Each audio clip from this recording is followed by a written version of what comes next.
Bonsoir à tous, bonsoir à toutes. Nous sommes le lundi 9 novembre 2020. Bienvenue dans À l'air libre. Au sommaire de cette émission, les États-Unis et leur nouveau président élu, le démocrate Joe Biden, a gagné face à Donald Trump qui ne reconnaît toujours pas sa défaite. On en parle avec Mathieu Magnodex de retour. Salut Mathieu.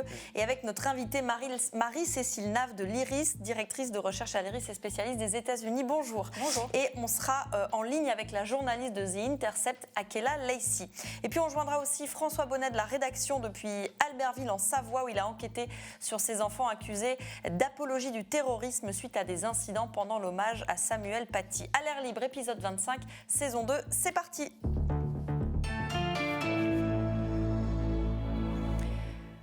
On revient d'abord sur cette affaire symptomatique du contexte dans lequel nous sommes, un contexte de lutte contre le terrorisme, mais aussi parfois, bien que cela soit absolument légitime et nécessaire, des dérives de cette lutte contre le terrorisme. L'affaire d'Albertville en Savoie. Résumé, jeudi, à l'aube, des policiers en armes ont débarqué manu militari chez des familles d'écoliers soupçonnés d'avoir fait l'apologie du terrorisme lors de l'hommage à l'enseignant décapité Samuel Paty. Ils intervenaient dans le cadre d'une enquête ouverte par le parquet de Chambéry. 4 enfants de 10 ans de 4 familles différentes ont donc été emmenés au commissariat pour être interrogés dans le cadre d'une retenue. C'est ce qui est prévu pour les mineurs de moins de 13 ans. Leurs auditions ont été filmées, ils ont été assistés d'avocats. Au bout de 9 heures, ils ont été remis en liberté. On est en ligne avec François Bonnet. Salut François. Bonjour Valentine. Tu es en Savoie. Tu t'es rendu sur place samedi pour rencontrer ces familles et ces enfants. D'abord, peut-être un mot sur le quartier et l'école où ils vivent. Alors, c'est le quartier des Contamines. C'est une cité HLM qui est à l'écart du centre-ville, entre l'autoroute qui va vers les stations de ski et puis une zone commerciale. C'est une cité qui est en train d'être rénovée. La moitié du reste va être rasée. Et à la sortie de cette cité, il y a une petite école, l'école élémentaire Louis Pasteur. C'est vraiment une toute petite école, 123 élèves, 8 classes en réseau éducation prioritaire. J'allais dire, c'est vraiment l'école de la cité, c'est presque une école familiale. Et tous les gens que j'ai rencontrés dans ce quartier aiment beaucoup cette école et vraiment très attachés à cette école qui a fait beaucoup de choses, qui a fait des vacances apprenantes durant l'été, qui fait toute une série d'activités périscolaires, etc. Alors François, au parquet de Chambéry, on n'a pas répondu à tes questions. En revanche, dès vendredi, le ministère de l'Intérieur s'est livré à une opération de communication sur Twitter avec une vidéo de 2 minutes 45. 2 minutes 45 de décryptage. Objectif, répondre aux réactions suscitées par l'usage de la force par les policiers et la justifier. Il est faux de dire que la police a usé d'une force démesurée. Il est faux aussi de dire que les policiers sont intervenus pour faire peur. Ils ont réalisé avec professionnalisme leur travail de rassemblement des preuves pour que la justice soit rendue. Elle continuera à le faire pour chaque suspicion de fait d'apologie du terrorisme ou d'appel à la haine. Alors, si je résume, François, l'opération n'était pas destinée à faire peur, à entendre la porte-parole du ministère de l'Intérieur. Dans quel état étaient les familles et les enfants que toi, tu as rencontrés ce week-end ? Alors, c'est une opération légale, mais très franchement, ça fait des années, très très longtemps, ça fait plus de 20 ans, qu'on avait vu quand même des forces de police intervenir à 7 heures du matin pour aller chercher, on parle de qui ? On parle d'écoliers qui sont tous dans la même classe de CM2, c'est des enfants de 10 ans, 3 petits garçons, une petite fille. Et il y a une grande opération antiterroriste, quasi militaire, qui a été menée avec simultanément dans 4 appartements de cette cité, parce que les 4 familles habitent dans ce quartier des Contamines. 7 habitants, selon les témoignages, ont pénétré dans les appartements, 2 policiers en civil chaque fois, les autres hommes étaient 2 policiers en uniforme, les autres hommes étaient en civil avec un brassard au bras marqué police, le visage cagoulé, tous étaient armés. Ils ont été corrects, aucune des familles ne s'est plaint de paroles déplacées, de violences, etc. Mais imaginez l'irruption à 7 heures du matin. Et quand ces hommes rentrent dans les appartements, ils demandent immédiatement les enfants. La plupart de ces enfants étaient en train de dormir, évidemment. Donc, ils vont dans la chambre, réveillent les enfants, mettent la famille généralement à l'écart dans le salon, puis commencent à fouiller la chambre de l'enfant, etc. Enfin, certes, comme le dit la porte-parole du ministère de l'Intérieur, c'est une opération légale, c'est une opération d'une violence absolument inouïe, si on veut bien y réfléchir 5 minutes. Comment peut-on aller chercher des enfants dans de telles conditions à 7 heures du matin?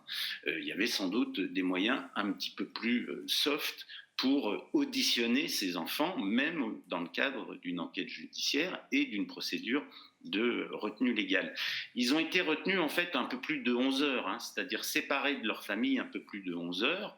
Formellement, la retenue légale a duré 9 heures, mais après, avec les temps d'attente, de signer les papiers, etc., etc. Les enfants ont été embarqués à 7 heures du matin. 2 d'entre eux ont été amenés à une 60aine de kilomètres au commissariat de Chambéry. Et puis, les parents ont pu les récupérer, selon les enfants, entre 18 et 19 heures. Voilà. Alors, si je résume, donc lundi soir, il y a le directeur académique qui fait un article 40 au parquet pour un hommage perturbé donc, par des enfants. Et puis le lendemain, il y a cette lettre de menace qui est adressée au directeur. Est-ce qu'il y a eu un emballement et comment l'expliquer ?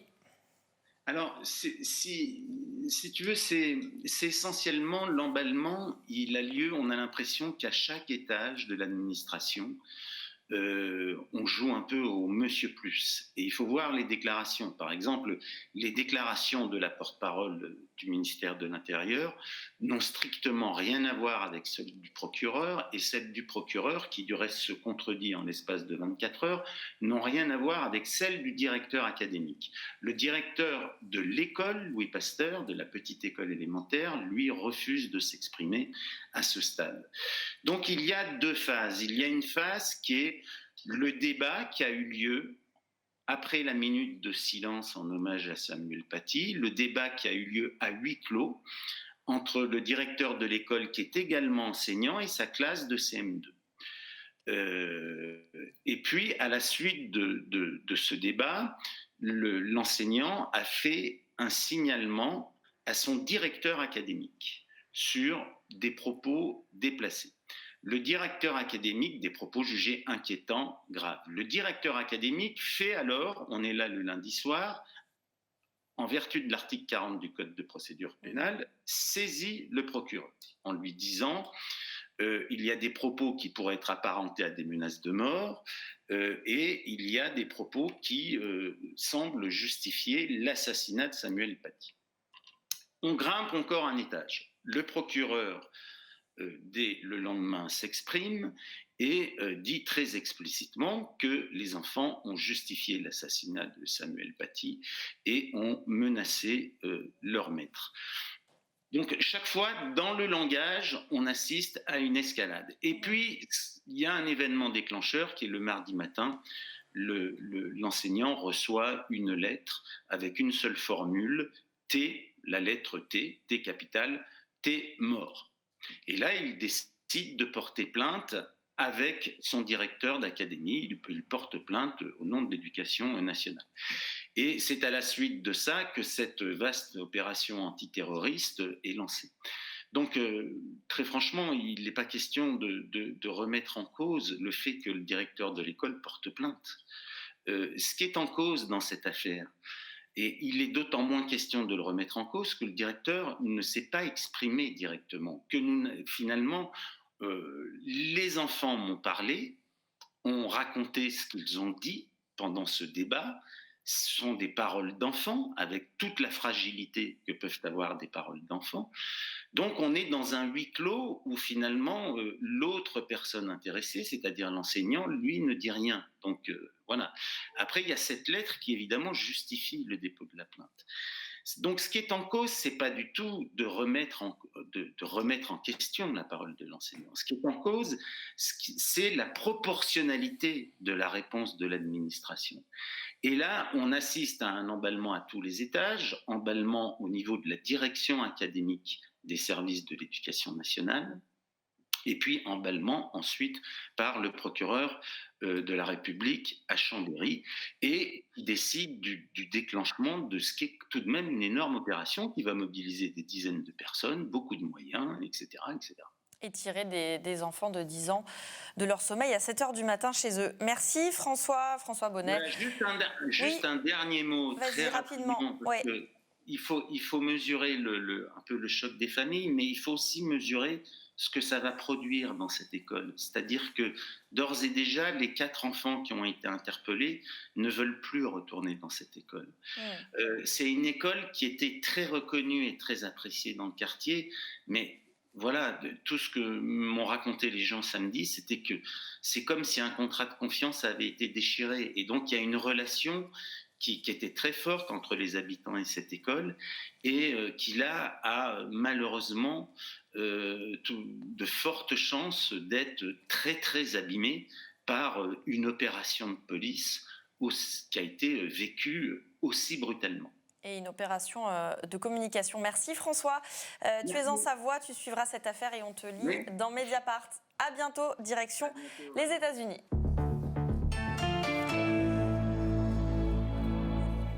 Depuis samedi, les États-Unis d'Amérique ont donc un nouveau président, le 46e de leur histoire.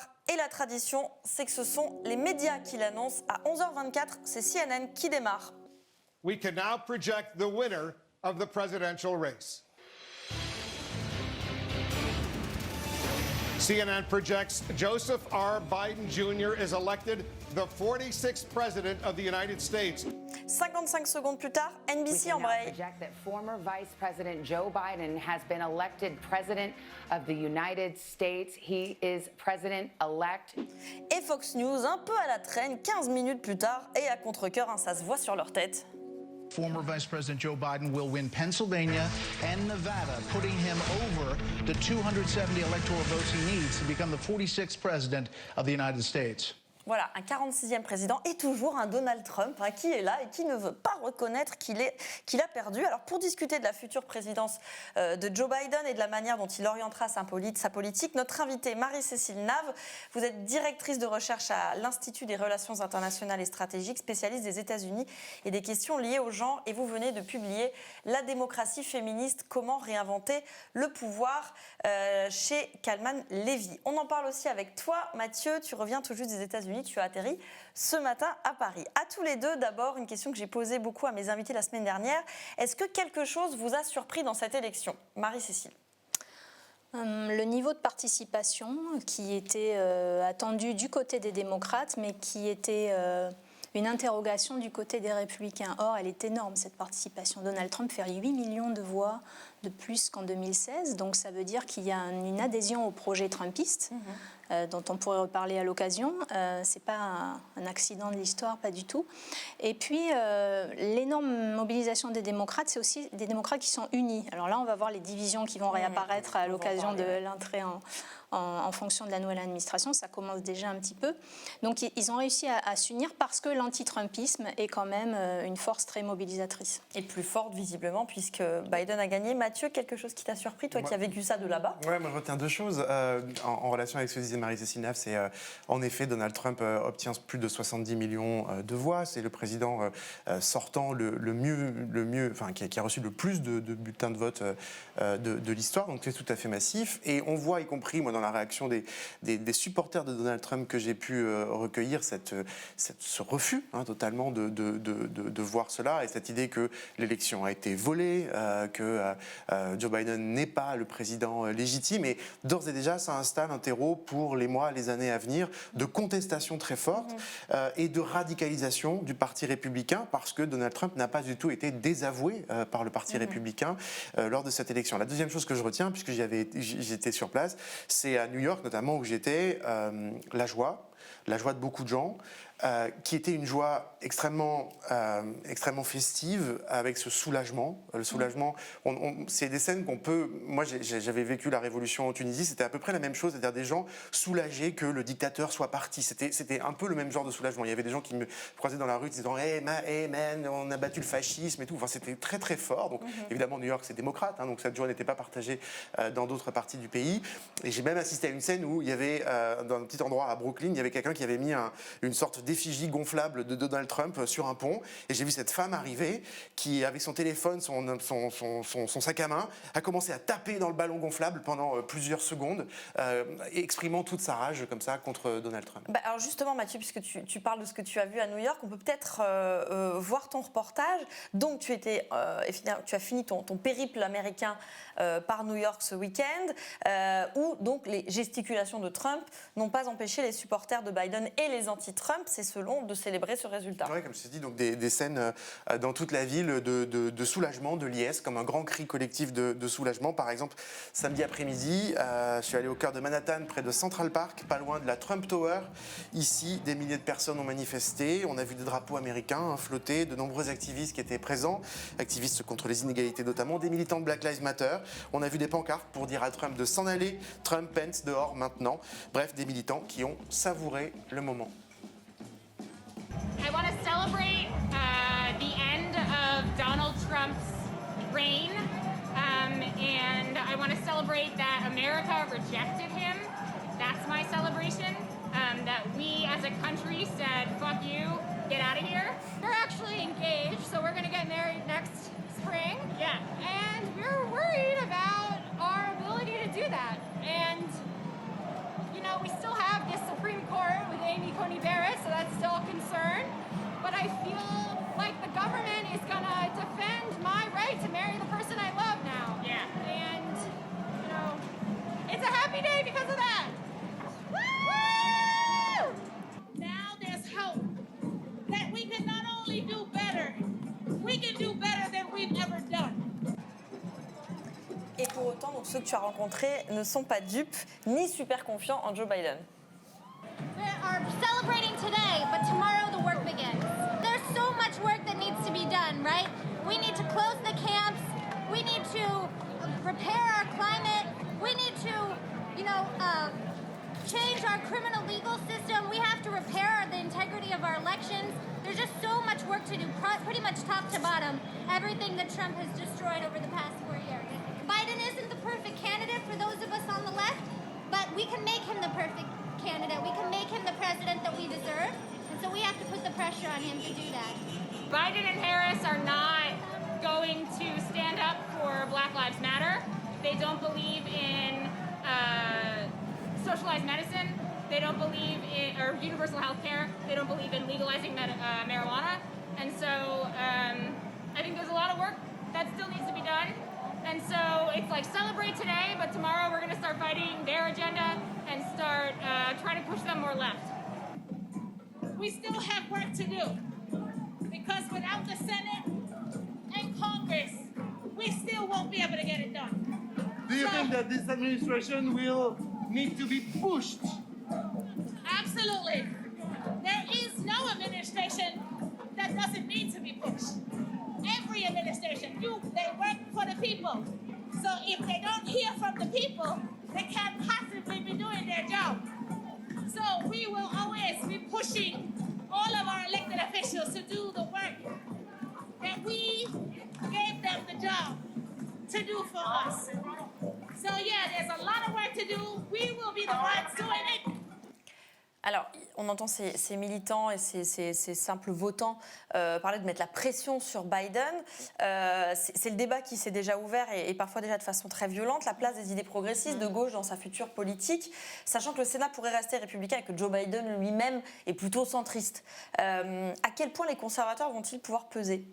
Alors oui, c'est un programme centriste, teinté de progressisme, parce qu'il a fallu donner des gages à l'aile progressiste qui était beaucoup dans la rue dès le début de l'élection de Trump. En fait, dès janvier 2017, les féministes, après les défenseurs du climat, et ensuite on a vu les antiracistes. Mais Biden et Kamala Harris aussi, ce sont des gens qui sont certes des pragmatiques, qui voient qu'il y a des évolutions sociales qu'il faut prendre en compte, mais qui sont centristes. Il va y avoir deux difficultés pour ce tandem de l'exécutif. La première difficulté, c'est est-ce que le Sénat va pouvoir basculer du côté démocrate. Là, on en est à 48 démocrates versus 50 républicains. Et il y a deux élections, les deux sénateurs de Géorgie, dont la finale, entre guillemets, se joue le 5 janvier. Donc, le Sénat peut arriver à 50-50, auquel cas, ce serait Kamala Harris vice-présidente des États-Unis qui serait présidente du Sénat. Donc elle pourrait arbitrer, elle ne participerait pas au débat, mais elle pourrait arbitrer en cas de décision égalitaire. Ce n'est pas encore fait, mais on peut supposer que la campagne sur le terrain en Géorgie va être vive. Si le Sénat reste républicain, ça va être très difficile pour le tandem au pouvoir de faire voter des grandes réformes législatives sur le Green New Deal, un Medicare for All, une assurance santé publique de grande ampleur, et une hausse des impôts pour les plus riches, c'est-à-dire détricoter un petit peu ce qu'a fait Donald Trump quand il est arrivé. Mais Biden, il a cette histoire, cette image d'homme de compromis. Il s'entend bien avec Mitch McConnell, qui est le leader de la majorité républicaine au Sénat, et c'est pas facile. Il s'entend bien, mais on sait que le pays est très polarisé. Et par ailleurs, il va avoir peut-être en face de lui une aile progressiste emmenée par des figures qu'on connaît, Alexandria Ocasio-Cortez par exemple, mais d'autres qui ne sont pas forcément à la Chambre, comme toute la mouvance Bernie Sanders et d'autres qui vont effectivement, comme on le voit dans votre reportage, mettre la pression un peu parce que c'est un peu grâce à nous quand même, Joe Biden, que tu es élu. Donc il faut nous donner satisfaction maintenant. C'est ça justement. Au sein même, vous évoquez Alexandria Ocasio-Cortez. Elle fait partie au sein du Parti des démocrates d'une nouvelle génération d'élus. Il y en a plusieurs qui ont été réélus, qui étaient déjà congresswoman. Donc il y a Ilhan Omar, il y a donc Alexandria Ocasio-Cortez, Rashida Tlaib, Ayanna Pressley. Cette nouvelle génération d'élus qui incarne l'aile gauche est déjà très critiquée au sein du Parti démocrate. Ça craquelle, l'union et l'unité de campagne commencent à craqueler. Sur ce procès, on pourrait dire entre guillemets en gauchisme fait à ces élus, on va écouter la députée Alexandria, enfin je dis la députée, mais voilà, la représentante à la Chambre, Alexandria Ocasio-Cortez, elle a déjà répondu, c'était sur CNN hier matin. There are, at least in the House caucus, very deep divisions within the party, and I believe that we need to really come together and not allow Republican narratives to tear us apart. You know, as you mentioned, we have a slimmer Democratic majority. It's going to be more important than ever for us to work together and not fight each other. Every single swing seat member that co-sponsored Medicare for All won their re-election. Right. And so the conversation's a little bit deeper than that, than just saying, you know, anything progressive is toxic and a losing message. Donc elle appelle à l'unité. Elle est puissante, mais elle est encore minoritaire au sein du parti. Est-ce qu'avec sa squad, sa brigade, elle peut être suffisamment forte face au rouleau compresseur qu'est le Parti démocrate, assez figé dans un certain centrisme, sans vouloir trop... sans présager de ses idées, mais enfin, c'est un peu ce qui transparaît. À l'heure actuelle, cette aile progressiste est un peu fragilisée parce qu'elle est accusée par justement les modérés, les centristes de la Chambre d'avoir occasionné la perte de plusieurs sièges à la Chambre. Les démocrates perdent plusieurs sièges à la Chambre. C'est ce qu'elle évoque, oui. Et par ailleurs, le Parti républicain se renforce ou se consolide au niveau local. Ça veut dire que le trumpisme, il est là aussi, par ailleurs. Mais pour ce qui est de la Chambre, s'il y avait eu une poussée démocrate à la Chambre, ça les aurait renforcés. Là, ça les fragilise un peu. Donc, il va falloir que des négociations s'engagent, qu'un travail s'engage avec Biden et Harris. Et ça va peut-être se jouer aussi dans qui va être nommé ministre, qui va être nommé à la tête des grandes agences environnementales, de santé, etc. Mais ça va être vraiment le fil du rasoir parce qu'encore une fois, les républicains vont vouloir aussi négocier. Ouais, en deux mots, le squad, en effet, avec ce que vous avez dit, malgré tout, le squad grandit un petit peu dans le nouveau Congrès. Il y a de nouvelles et nouveaux élus, Cory Bush, Monday James. Il y a un certain nombre de nouveaux élus dans ce squad. Par ailleurs, au-delà du simple squad, donc de l'équipe on va dire des plus progressistes / radicaux, même si c'est radicaux au sens américain, c'est pas vraiment au sens français. Il y a quand même aussi quand même le progressif caucus, le caucus progressif, le groupe progressiste à l'intérieur du groupe démocrate qui est quand même important, donc qui pèse et d'ores et déjà avant même cette élection présidentielle depuis 2 ans qui commence à peser significativement. Et donc c'est intéressant parce que finalement en fait ça rappelle des batailles qu'on a toujours, qu'on a eu par exemple sous François Hollande en France ici. Là après une élection finalement où en effet les démocrates centristes ont perdu des plumes, eh bien ils accusent les autres de socialisme ou d'avoir trop critiqué la police. Donc on voit bien que ce sont des débats qu'on a aussi connus, y compris en France ces dernières années. Alors justement, donc, sur cette guerre interne, ou ces débats sur l'aile gauche du Parti démocrate et sur la place que va ou pas lui accorder Biden, on est en ligne avec Akela Lacey. Bonjour, merci d'être avec nous. Vous êtes journaliste politique à The Intercept, qui, comme à Mediapart, est un site d'investigation qui enquête sur le pouvoir et ses dérives et qui travaille aussi sur la gauche américaine. À ce propos, vous venez de publier cette analyse intitulée « Biden gagne, mais le plus dur commence ». Vous expliquez un drôle de paradoxe. Dans de nombreuses villes, ce sont les mobilisations des activistes de gauche qui ont permis la victoire de Biden, et en même temps, les centristes du Parti démocrate n'ont pas attendu pour taper sur la gauche du parti. Comment est-ce que Biden va-t-il réussir à les mettre d'accord? Devra-t-il choisir entre ces deux ailes?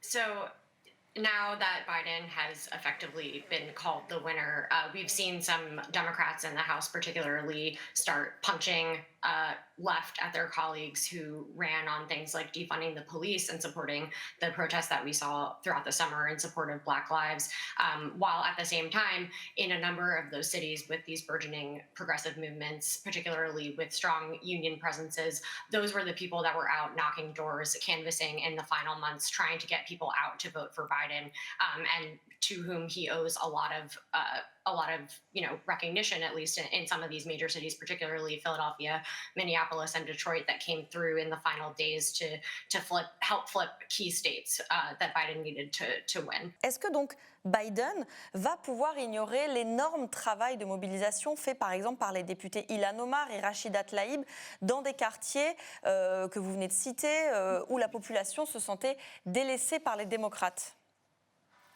Well, the thing that, Democrats like Rashida Tlaib and Ilhan Omar have playing against them, and Alexandria Ocasio-Cortez, is that Democratic leadership in the Senate and the House has been on the side of, in some ways, Republicans, and as far as the messaging that these wings of the party are what are pushing voters away. I think they can continue to use that messaging, which is what they've done, for decades. Democrats have, the party has been splitting more and more over the past, several terms. But the question now is whether or not Democrats are willing to, reckon with the losses that they will continue to see if they continue to alienate people in their base who are the reason that they're able to hold on to power. We saw that the Biden campaign warned in the past few months that polls were showing a much different reality than they were expecting to see on election day, which was what we saw, an extremely tight race. And so I think they can spin the results however they want to, but it's very telling that before any analysis even came out, we saw people blaming certain, picking up these right-wing talking points, saying that, this is why people think Democrats are socialists. This is why people are leaving our party behind in droves, when we're actually seeing the opposite. We saw a spike in voter registrations coinciding with protests this summer. There are a number of indicators that a lot of people who, particularly in Philadelphia, a lot of the union members that I spoke to were actually Bernie supporters who ended up going out and helping to knock, 300,000 doors in the weeks leading up to Election Day to get people out to vote for Biden. And so, yes, he can continue to ignore that, but the question is whether or not they're willing to, or they're ready to, reckon with what that means for the future of the future continuing fracturing of the party. Quels sont les arguments des centristes du parti pour critiquer la gauche? De quoi ont-ils peur exactement? This is a good question, and they haven't even really been able to pin down particularly what it is that they're concerned about. We saw, every Democrat in a swing district who ran on Medicare for All and was a Medicare for All advocate defended their seat this year, and so that's been one of their talking points, basically, that people are afraid of that phrase. People are afraid, they don't want their private insurance to be taken away. They don't want government-run healthcare. But in reality, when you message these things differently, and when you talk to people about, things that will make their lives materially better, they actually do support those in large part. Similarly, we saw a lot of really progressive ballot measures pass, with regards to legalization and decriminalization of drugs, people talking about support for government-sponsored healthcare plans. So these are the things that that Democrats are pushing back against. I think in some ways it's because, a lot of their base, we're seeing markets react positively to Biden's win. They're catering to a corporate power that, unfortunately has the ear of both parties. And that's sort of what the left wing of the party has been pushing against. Pour finir en un mot, Akela, comment est-ce que vous voyez l'avenir des États-Unis avec Joe Biden comme président? Un mot. Oh, in one word, that's quite tough. I know. Je sais. Tension. I think there will be continuing tension, particularly with people, hoping that people don't become complacent. A lot of the, this is one anecdote that I'll share. A lot of people were talking about, how happy people were on election day, saying like, we're not going to have any more kids in cages, when in reality, the Obama administration had very similar immigration policies, in some ways to what we've seen under Trump. And so I think tension between making sure that people don't just say, okay, finally, we can take a break, we can take a breather, when in reality, there are a lot of things that Democrats are going to need to be held accountable for in the future. And I think this conversation will not be over anytime soon. Et on va continuer à la suivre. Et c'est vrai que cette tension, on l'a senti dans le reportage de Mathieu tout à l'heure. Merci, Akela Laïci. Vous êtes journaliste politique pour le site d'investigation The Intercept. Merci, à bientôt et bonne journée à New York. Marie-Cécile Nave, dans votre livre, vous expliquez que le pouvoir prédateur incarné par des néofascistes comme Donald Trump, des populistes, n'est pas une fatalité. Joe Biden a choisi Kamala Harris comme vice-présidente. Elle est la première femme à accéder à ce poste de toute l'histoire des États-Unis. Elle est noire, elle est d'abord un symbole à plus d'un titre. Elle a 56 ans, elle est sénatrice de Californie, après en avoir été la procureure générale. Est-ce qu'elle peut incarner une démocratie féministe dont vous parlez dans votre livre ? Alors, il y a la question du symbole, il y a la question de la représentativité, c'est-à-dire être à l'image de ce qui est en train de devenir l'Amérique, et que Donald Trump a voulu conjurer, c'est-à-dire une évolution démographique inéluctable qui va vers davantage de multiculturalisme. Et les Blancs d'origine européenne sont minoritaires aux États-Unis d'ici 20 ans. Et pour une partie de l'Amérique, d'ailleurs, une petite partie de l'Amérique qui vote Trump, c'est inacceptable. Mais bon, voilà, une question de représentativité. Mais après, il y a l'agenda politique, il y a le programme politique. Il ne suffit pas de mettre une noire pour avoir un programme qui sera favorable non seulement aux revendications des Noirs, mais les revendications des Noirs, elles sont très diverses. Ce n'est pas une communauté qui a les mêmes besoins, les mêmes attentes. Il faut croiser ça avec les enjeux socio-économiques, avec les enjeux territoriaux, avec le sexe. Ce n'est pas les mêmes types d'électeurs ici, selon toutes ces configurations. Il faut croiser tout ça. Et puis, Kamala Harris, c'est quelqu'un qui ne vient pas du féminisme, ni du féminisme antiraciste, ni du féminisme, ni de l'antiracisme. Pardon, elle ne vient pas du militantisme. Elle vient du monde du droit. Mais elle a, par son parcours, elle est quand même sensible à un certain nombre de sujets qui sont portés par les militants depuis un certain nombre d'années. Et avec Biden, il propose un projet de société qui est vraiment l'anti-Trumpisme, à la fois en termes de leadership. C'est un leadership qui est pas dominateur, qui écoute les voix de la société civile, qui écoute les différents courants du parti, on l'a dit, qui s'appuie sur les associations. En termes de gouvernance, ça sera la même chose. Il va falloir travailler avec différents courants, avec la société civile, les médias, sans doute réinstaller de la confiance dans les médias. Travailler avec l'opposition républicaine, c'est probable, même si ce ne sera pas facile. Et puis en termes de programmes et de projets de société. Et là, on va aller vers, effectivement, ils ne pourront pas défaire tout ce qu'a fait Trump, certainement pas en 4 ans, mais enfin sur les questions des droits des minorités, des droits des femmes, des inégalités sociales, sur l'image des États-Unis à l'étranger. Une des premières mesures que va prendre Biden, c'est revenir dans l'accord de Paris sur le climat. Donc oui, l'anti-Trumpisme se décline sur toutes ces facettes. Alors sur les minorités, notamment minorités ethniques, Kamala Harris a prononcé un discours à Wilmington dans le Delaware samedi, et elle a eu cette phrase sur les femmes racisées. And so I am thinking about her and about the generations of women, Black women,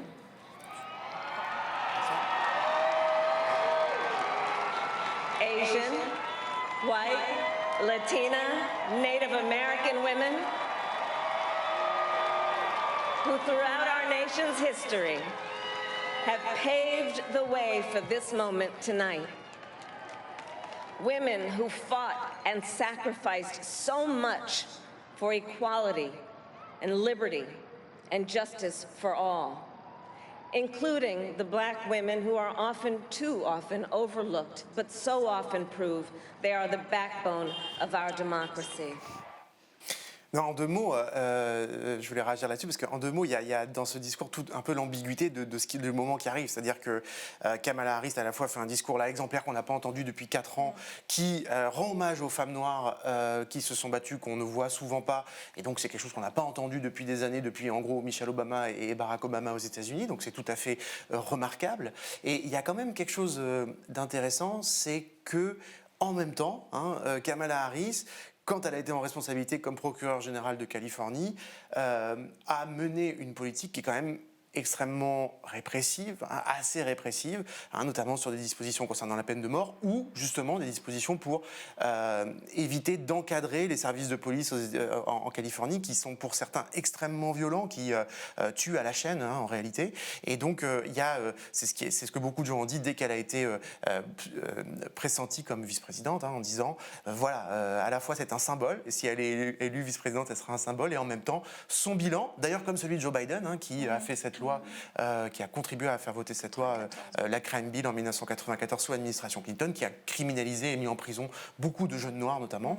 Voilà, donc c'est l'ambiguïté du moment dans lequel on est. C'est pas forcément très Black Lives Matter compatible, mais est-ce qu'elle pourrait être celle qui ferait le lien avec donc cette aile gauche ou ces progressistes tels qu'Alexandria Ocasio-Cortez et les élus dans sa mouvance? C'est pas son parcours, mais en même temps, elle le dit d'ailleurs à demi-mot, et ça a été dit aussi dans les reportages que vous avez montrés, les femmes noires dans cette campagne ont joué un rôle déterminant, non seulement par leur, sans doute on attend les chiffres consolidés des sondages sortis des urnes, il faut être très prudent avec ces chiffres, mais sans doute qu'il y a une participation record dans cette population-là, et c'est pas facile parce que les Noirs sont très largement empêchés d'aller voter, dissuadés d'aller voter dans certains États du Sud par les républicains, il faut le rappeler, mais aussi par l'engagement militant, encouragement à aller s'inscrire sur les listes électorales, à aller voter, à aller faire du militantisme, pas du porte-à-porte parce que c'était un peu mis de côté avec la Covid, mais des réunions communautaires, un travail d'encouragement des gens à aller voter, parce que ce qui fait perdre Hillary Clinton, un des grands facteurs qui font perdre Hillary Clinton en 2016, c'est l'abstention, et notamment dans les communautés plus éloignées du vote. Plus éloignées du vote, mais dans les 3 États de la Rust Belt que Biden regagne, et notamment dans les grandes villes. On l'a vu sur les cartes de CNN, là, c'est vraiment Philadelphie, Détroit, c'est dans les grandes villes et dans les banlieues des grandes villes, que ça se joue en faveur de Biden. Je ne sais pas si Kamala Harris, par son histoire, par les réseaux qui sont les siens, c'est pas les mêmes réseaux que les réseaux de community managing qu'avait Obama, par exemple, ou même qu'avaient les Clinton. Mais enfin, ce rôle qui a été joué dans la campagne par la communauté noire, et notamment les femmes, elle leur rend hommage ici, ça restera. C'est-à-dire qu'il faut quand même aussi leur répondre et leur donner des gages dans le programme qui sera mis en place, ça c'est sûr. Un commentaire, Mathieu? Non, avec notamment, ça me fait penser à ce que dit Marie-Cécile, ça me fait penser bien sûr à Stacey Abrams en Géorgie, qui est cette élue assez centriste en fait, en réalité, fille de pasteur noir, fille de pasteur militant des droits, fille de militant des droits civiques, pas de fille de pasteur, fille de militant des droits civiques en Géorgie, qui a toute cette culture, et d'ailleurs on rappelle que la Géorgie, où va se jouer justement ces élections sénatoriales décisives, c'est Atlanta, c'est la ville de Martin Luther King, donc il y a une histoire derrière tout ça, et Stacey Abrams, cette élue, a transformé en fait, c'est complètement consacré ces 2 dernières années à mobiliser sur le terrain, à créer une organisation qui s'appelle Fair Fight pour engager les gens sur le terrain, toquer aux portes, pour mobiliser notamment les électeurs afro-américains de Géorgie. Et on a vu le résultat, c'est-à-dire que dans toute la zone autour d'Atlanta, il y a eu beaucoup de Noirs qui sont allés voter, et ça impliquait vraiment une énorme infrastructure qu'elle a désormais créée. Et voilà, elle est aujourd'hui, cette femme Stacey Abrams va devenir un personnage important, probablement de la nouvelle séquence politique qui s'ouvre. Mais il ne faut pas laisser entendre que les Noirs appellent les Noirs à aller voter. C'est-à-dire qu'il y a eu un engagement, une mobilisation très forte de ces communautés dont on a parlé, mais on est vraiment dans une société vraiment de plus en plus inclusive, il faut le dire. Il ne faut pas donner l'impression que les Noirs, c'est avec les Noirs, les Blancs avec les Blancs, les femmes avec les femmes. Ou séparatistes. On est vraiment dans une... C'est pour ça que nous, analystes, on doit avoir, je crois, une approche vraiment intersectionnelle, c'est-à-dire analyser les choses qui se croisent, et les questions d'origine, de sexe, de revenus, et dans les attentes que ces populations peuvent avoir aussi. Tout ceci se croise, c'est complexe, et la communauté féminine noire qui s'est engagée, elle est aussi allée chercher les électeurs blancs abstentionnistes de 2016. Merci Marie-Cécile Nave, vous publiez La démocratie féministe, comment réinventer le pouvoir, c'est chez Kaman Levy. Restez avec nous, le 24h Mediapart.